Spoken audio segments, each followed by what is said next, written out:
Assalamualaikum warahmatullahi wabarakatuh. Perkenalkan, nama saya Muhammad Fikri Ilmawan dengan NIM 201101010052. Mahasiswa Universitas Islam Negeri Kiai Haji Ahmad Siddiq Jember. Di sini saya akan menjelaskan mengenai kompetensi guru untuk memenuhi tugas mata kuliah Psikologi Pendidikan. Kompetensi dalam bahasa Indonesia merupakan serapan dari bahasa Inggris, yakni competence, yang artinya kecakapan atau kemampuan. Kompetensi adalah suatu kumpulan pengetahuan, perilaku, dan keterampilan yang harus dimiliki oleh seorang guru untuk mencapai tujuan pembelajaran dan pendidikan. Menurut Undang-Undang Nomor 14 Tahun 2005 tentang Guru dan Dosen, Pasal 1 Ayat 10 menjelaskan bahwa kompetensi adalah seperangkat pengetahuan, perilaku, dan keterampilan yang harus dimiliki oleh guru atau dosen dalam menjalankan tugas keprofesionalan. Kompetensi dapat diperoleh melalui pendidikan, pelatihan, dan belajar sendiri melalui sumber belajar dari berbagai macam belajar, yakni seperti dari internet, majalah, koran, atau seminar-seminar, dan lain-lain. Kompetensi guru terbagi menjadi 6 bagian. Yang pertama, kompetensi pedagogik. Yang kedua, kompetensi profesional. Yang ketiga, kompetensi sosial. Yang keempat, kompetensi kepribadian. Yang kelima, kompetensi spiritual. Dan yang terakhir, kompetensi leadership atau kepemimpinan. Kompetensi pedagogik. Kompetensi pedagogik merupakan suatu kompetensi yang penting bagi guru. Mengapa? Karena kompetensi pedagogik merupakan kemampuan dan guru dalam mengelola proses pembelajaran dengan peserta didik. Kompetensi pedagogik merupakan kompetensi khas yang akan membedakan antara guru dengan profesi lainnya dan akan menentukan keberhasilan proses dalam pembelajaran peserta didik.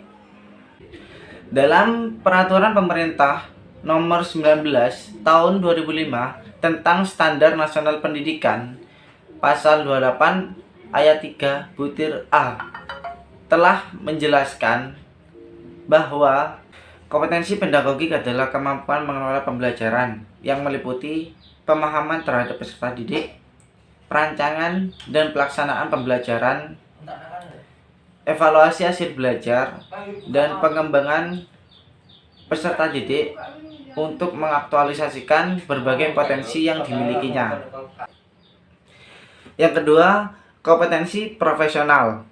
Dalam Peraturan Pemerintah Nomor 19 Tahun 2005, Pasal 28 Ayat 3 butir C telah mendeskripsikan secara jelas bahwa kompetensi profesional adalah kemampuan penguasaan materi secara luas dan mendalam yang memungkinkan peserta didik untuk memenuhi standar kompetensi yang telah ditetapkan oleh Standar Nasional Pendidikan. Kompetensi sosial. Kompetensi sosial merupakan kompetensi yang harus dimiliki oleh seorang guru agar proses belajar mengajar berjalan dengan baik. Kompetensi sosial berkaitan dengan kompetensi yang dimiliki guru dalam berkomunikasi dengan siswa. Kompetensi sosial termasuk keterampilan dalam berinteraksi antara guru dan murid. Kompetensi kepribadian adalah kompetensi yang berkaitan dengan perilaku guru itu sendiri, yang kelak harus memiliki nilai-nilai luhur sehingga terpancar dalam perilaku sehari-hari. Dalam hal ini, kompetensi kepribadian guru yang dapat ditetapkan dalam kehidupan sehari-hari.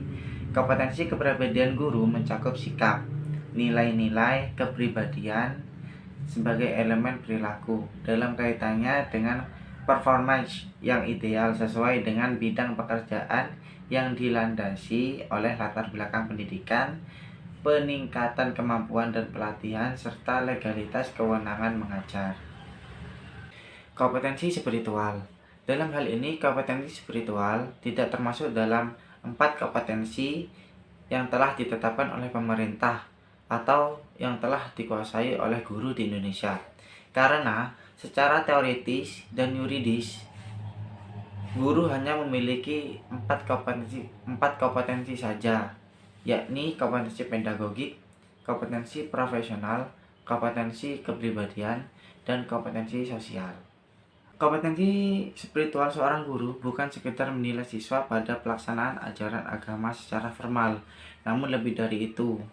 Kompetensi spiritual pada hakikatnya adalah kemampuan guru memberi makna dan mengaitkan keilmuannya dengan ajaran agama yang diyakininya, sehingga ilmu itu menjadi bermakna dalam konteks hidup beragama. Dengan demikian, akan tumbuh generasi yang tidak memisahkan ilmu dan agamanya, atau yang disebut dengan manusia sekuler, yaitu generasi terdidik nantinya adalah generasi yang seimbang imannya dan takwanya. Kompetensi leadership. Kompetensi leadership sama dengan kompetensi spiritual yang tidak termasuk dalam 4 standar kompetensi, yakni kompetensi pedagogik, kompetensi profesional, kompetensi sosial, dan kompetensi kepribadian. Kompetensi leadership dapat dikatakan sebagai kebutuhan bagi guru saat ini.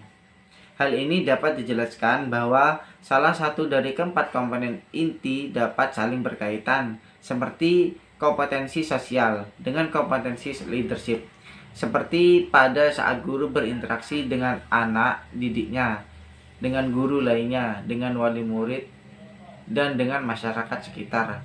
Kompetensi leadership diperlukan agar guru dapat berhubungan, bekerja sama, dan berpartisipasi dengan baik. Kompetensi leadership pada dasarnya dibutuhkan oleh setiap profesi, bahkan setiap individu. Guru sebagai pendidik yang bekerja di sebuah lembaga pendidikan tentu saja juga memerlukan kompetensi leadership.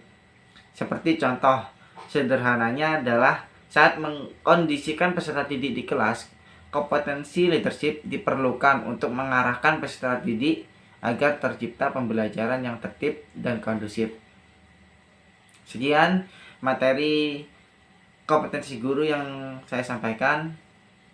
Wabillahi taufiq wal hidayah. Wassalamualaikum warahmatullahi wabarakatuh.